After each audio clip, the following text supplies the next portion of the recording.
Ito po ang apat na bagay na dapat ay hindi ka nagpapawala sa inyong hapagkainan upang sa ganon ay magtuloy-tuloy ang pasok ng swerte.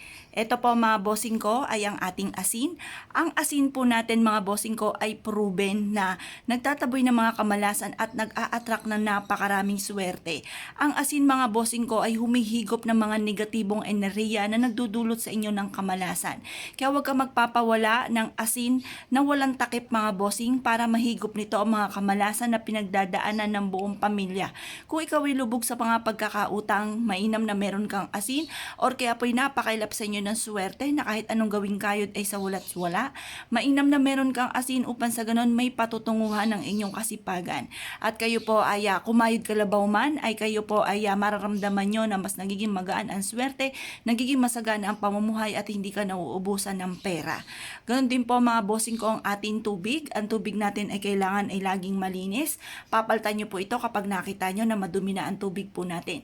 Ang tubig ay humihigop din ng mga kamalasan at ito po yung magpapaplow ng swerte sa inyo ng kasaganahan. Kaya mainam na meron kayong ganito, huwag kayong magpapawala ng tubig sa inyo pong hapagkainan. Proven po ito na napakaswerte. Paagusin ito na mayang akala mo'y tubig ang swerte po ninyo nang walang hanggan mga bossing. At ito po kung ikaw po ipakaramdam ninyo lagi minamalas, ito naman po mga bossing ko ay tutulungan ka para instead na kamalasan ay puro swerte ang darating po sa inyo.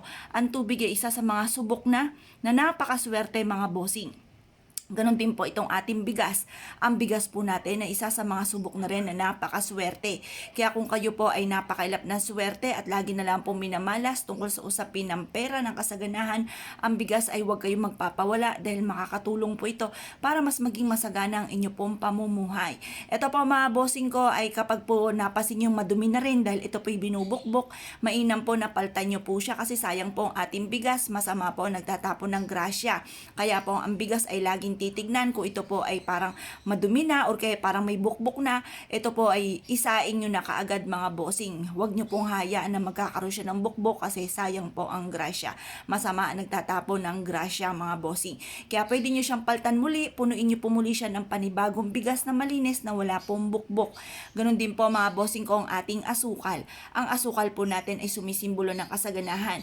Huwag kang magpapawala ng asukal sa inyong hapagkainan. Huwag kang maglalagay ng barya sa inyong hapagkainan dahil kung may darating sa inyong pera ay dadaan lang ito sa inyo pong mga palad. Mabilis na uubos ang pera kaya mas mainam mag-stay sa atin ang pera. Gamitin nyo po mga bossing ko ay asukal. Ang asukal mga bossing ko ay para sa kasaganahan. Ito po ay sumisimbolo rin ng strong relationship ng family at ganoon din po ang kumbaga ang ilaw ng tahanan, ang gabay ng tahanan, kaya mas mainam meron kayong asukal sa inyong hapagkainan. Ito ang apat mga bossing ko na sumisimbolo ng kasagana at tagumpay sa buhay. Kaya kung kayo po mga bossing ko ay nais nyo na mas maging masagana ang pamumuhay, tuloy-tuloy ang pasok ng swerte, huwag kayong magpapawala ng ganito sa inyo pong hapagkainan.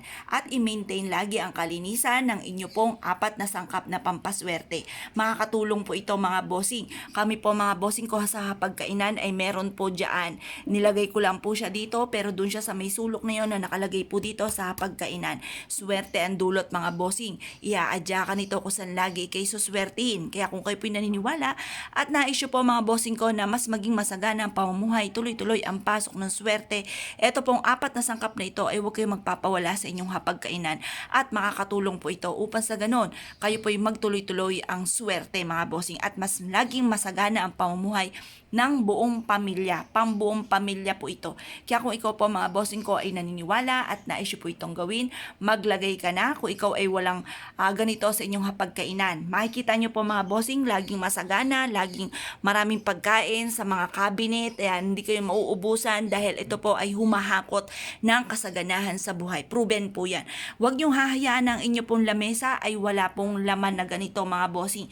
Yan po, pahirapan kumita ng pera at laging walang pagkain. Once na meron kang ganito, laging masagana ang pamumuhay mga bossing. Kaya kung kayo pinaniwala at naisyo po yung gawin, ay siya mga bossing, huwag ka na magpatumpik-tumpik pa. Proven po ito na napakaswerte.